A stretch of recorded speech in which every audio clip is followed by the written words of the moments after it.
Okay. Apa ya bawa sikat ni?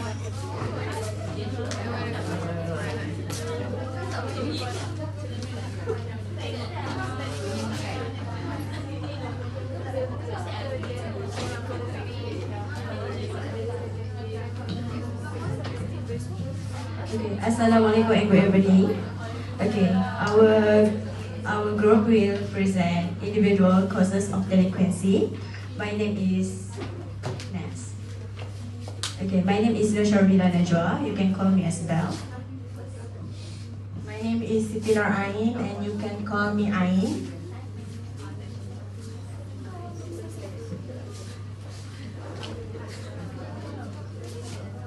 Okay, so look at our subtopic. The first one is definition. The second one, main factors, activities, impact, and ways to overcome the problem. So we look at the first one, which is the definition.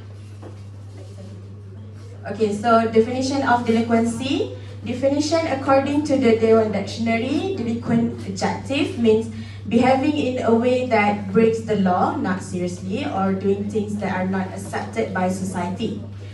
Basic definition is juvenile delinquency, but in general, it is defined as behavior that violates criminal codes, rules, or laws committed by a teenager or an individual who has not yet reached adulthood, usually under the age of 18. Next. Okay. The second is the main factors of delinquency. And the first one is personality and psychological traits. The second one is cognitive and learning. And the third one, wrong usage of substance. Okay. The first one is personality and psychological traits. Okay. The first one, impulsivity and aggressiveness.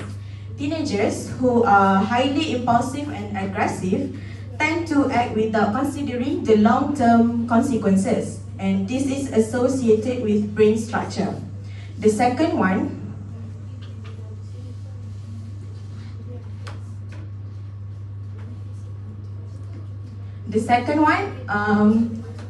conduct disorder is a mental disorder characterized by a repetitive pattern of behavior in which the rights of others or major social norms are violated.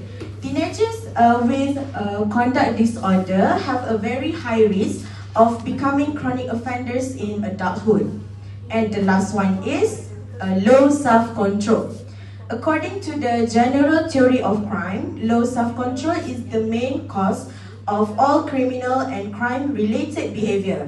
So the teenager with low self-control tend to seek immediate gratification. Okay, the second factors is cognitive and learning. So from delinquent thinking patterns, who have delinquent thinking patterns often exhibit distorted thinking patterns. For example, blaming the victim, perceiving others' intention as hostile, or rationalizing their crime. The second one, academic performance, which is someone that have academic performance may be persistent failure, low academic achievement, and feeling unappreciated by the education system. Okay, so the third one is wrong usage of substance. So wrong usage of substance includes the use of drugs and alcohol. These substances not only directly increase delinquent behavior, such as committing crimes to obtain money, but also act as a separate risk factor. So among the risks involved are impairing the brain's executive function, failure to comply with rules, poor decision making, and the last one is difficulty controlling emotions. Okay, now I will tell you guys a few examples of delinquency activities. The first one is vandalism. Okay, I think everyone knows what is vandalism, right? Okay. Vandalism is the act of damaging or defiling public or private property, such as graffiti walls, breaking windows, or damaging school facilities. Okay, contohnya macam contoh meja ke, korang contoh dinding ke, yang benda yang korang hancurkan yang bukan hak milik korang pun, itu adalah vandalism. Okay, the second one is skipping school. Mesti korang pernah buat kan? Nipu lah, tak pernah buat. Mesti benda punya. Muka-muka salah ponteng Okay, skipping school. Skipping school always do by the teenagers. Teenagers do not attend school without a reasonable excuse or the knowledge their guardians. Korang abaikan tau kalau macam shaky-shaky ni abaikan. Okay. Okay, for example, students. Okay, for example.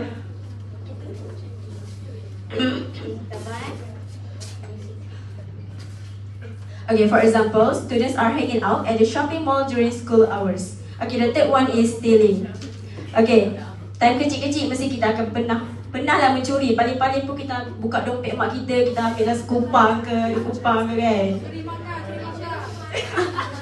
Curi mangga jiran, yes. Okay, stealing is taking something without the owner permission, including stealing from a store, home or friend. Okay, for example, taking small items like candy or stationery without paying. Okay, the fourth one is fight or physical assault. Okay, fight or physical assault is aggressive behavior towards other individuals, either physically or verbally. Okay, for example, macam kita hitting our friends, tapi hitting yang memang hitting yang macam mana? Betul-betul berdendam, bukannya macam kita gurau-gurau, no. It's hitting yang betul-betul. Okay. Dan the fifth one is substance abuse. Substance abuse is taking illegal substance or alcohol before the legal age. Okay, what is our legal age in Malaysia? 18. Okay, so if someone that under 18 years old taking an alcohol or cigarettes or smoking, okay, we call it as substance abuse. Okay, the substance abuse. Substance abuse ni lah apa yang macam ni? Kesalahan yang kita buat yang bawah 18 tahun. Macam smoking kan, sepatutnya kalau ikut agama tak boleh smoking. Tapi kalau macam dekat Malaysia ni kan 18 tahun ke atas baru boleh smoking. So siapa yang buat bawah 18 tahun tu kita panggil sebagai substance abuse. Okay, next is violation of bylaws. Okay, what is violation of bylaws? Is behavior that is against the law but not a serious crime.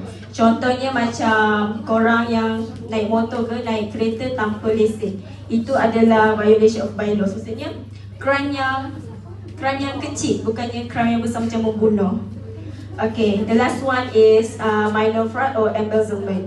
Okay, minor fraud or embezzlement is deceiving to avoid responsibility or to obtain something dishonestly. Contohnya macam ni pun mesti orang selalu buat juga. Cheating on exam, cheating in exam. Meniru tak exam. Saya jujur saya pernah. Saya pernah. Saya dah jadi 3 lah tapi. Saya dah jadi 3. Okay. Okay, next. The next one is the impact of delinquency. Kesan jika seseorang itu terlibat dengan delinquency. So the first one is disruption to education, iaitu gangguan kepada pendidikan. Disruption to education, for example, truancy, declining academic performance, and the possibility of dropping out of school early.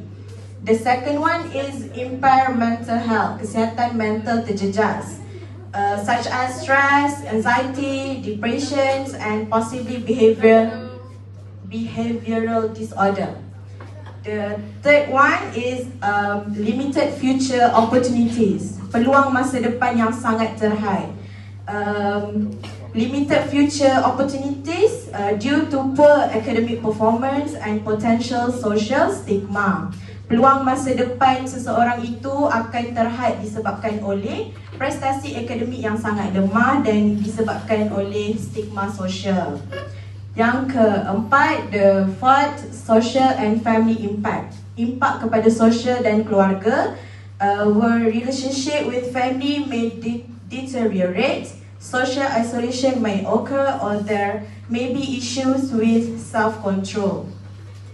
And the last one is negatively viewed by society, dipandang rendah oleh masyarakat. Juveniles involved in crime are labeled as bad kids or offenders, causing them to be marginalized and making it difficult for them to be reintegrated into society.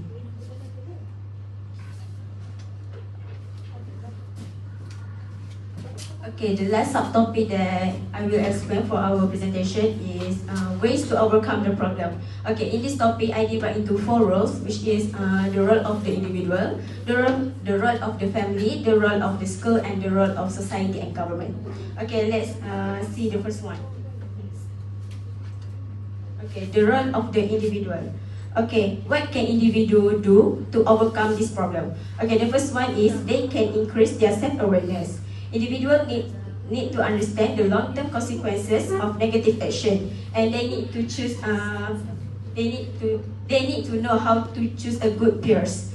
Okay, why I say like that? Because when we baby, the person that we close is our parents. But as we start to grow, when we go to school, the person that we close is our peers. So that's why we need to choose a good peers, because peers influence is very strong on adolescents behavior. Okay, the next one is they can fill their leisure time with beneficial activities like sports, art, voluntary, or new skills. Okay, the next role is the role of the family. What can family do? Okay, parents, especially parents need to provide consistent love and attention. Okay, why parents need to do that? Because teenagers who lack attention often seek recognition through negative behavior. Okay, the next one is parents need to have an open communication between parents and children. Encourage their children to share their problems without fear of being scolded. Okay, the last one is being a positive role model. Okay, parental behavior will shape a child's attitude toward discipline and moral values. Okay, the third role is next.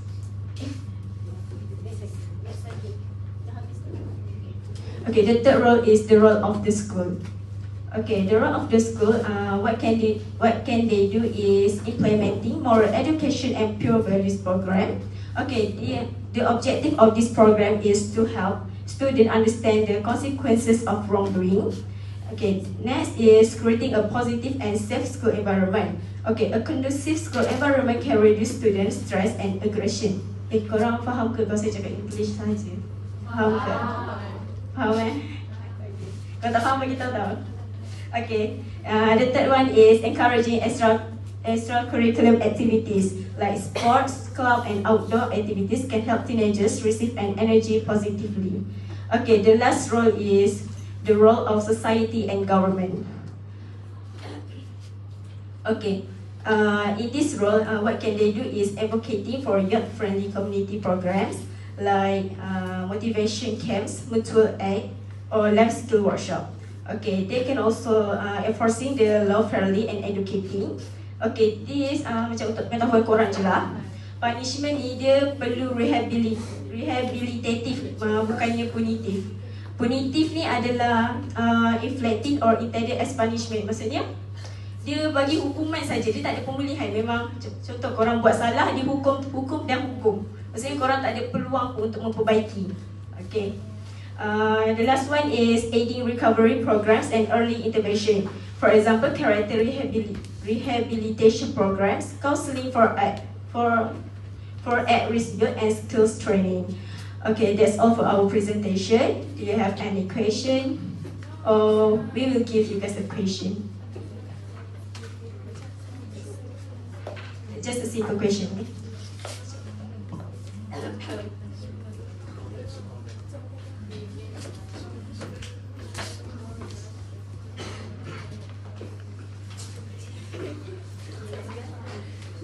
This is very simple question.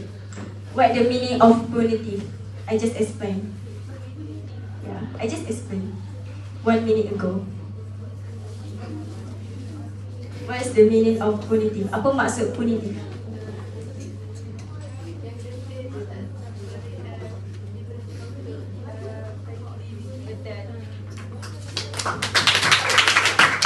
Punitive itu adalah dia sekadar denda sahaja, tak ada peluang pun untuk dia memperbaiki diri dia. Okay, the next question is, give me one example of social stigma in delinquency. Berikan satu tanggapan negatif daripada masyarakat tentang individu yang terlibat dengan delinkuensi. Jawapan ni boleh macam dalam slide ataupun korang fikir sendiri pun boleh jawapan dia.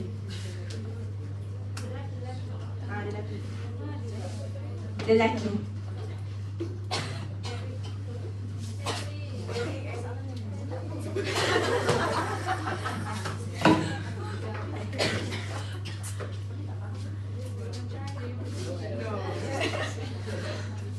Boleh guna ChatGPT.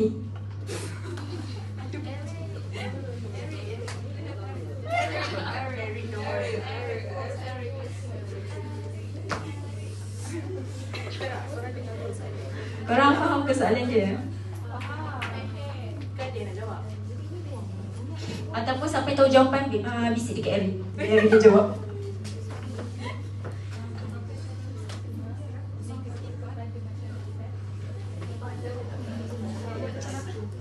Berikan satu je tanggapan negatif masyarakat terhadap orang yang terlibat dengan delinkuensi.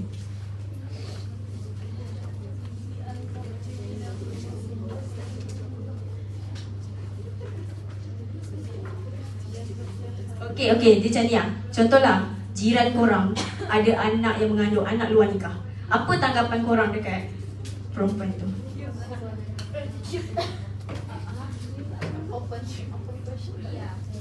Dia open answer. Dia tak ada answer yang very specific. Okay, Syah. Oh my god. Need to stand up kah? Tak apa, duduk boleh. I think I won't judge. I think I don't want to normalize that yalah dapat anak luar nikah ni tidak patut pun dinormalizekan, but I don't think you should pandang sangat hina terhadap perkara tu. Personally, semua, yes, everyone makes mistakes. So if you have a kid out of marriage, it's because I'm very open person. So open-minded. So I don't feel like it's. Okay. Apa yang Syah cakap tu adalah positif stigma. Soalan saya nak negatif stigma. So budak lelaki jawab. Okay. Tapi Syah, jawapan bagus. Sangat bagus. Okay, nak budak lelaki bagi jawapan negatif stigma. Semua pandang bawah nampak? Jafar.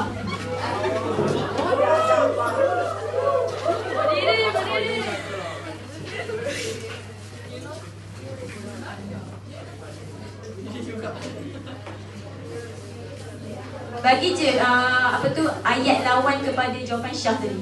Macam Syah tadi dia boleh terima. So bagi apa yang lawan?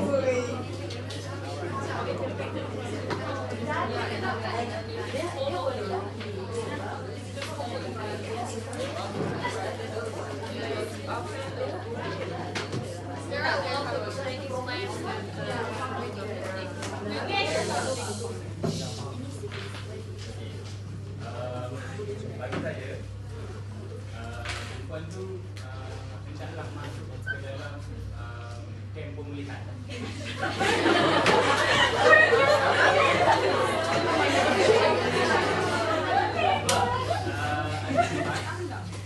Yang di mana disediakan tempat itu untuk perempuan tu. Dan daripada tempat pemulihan tu, perempuan tu akan dapat banyak ilmu. Dan perempuan tu dapat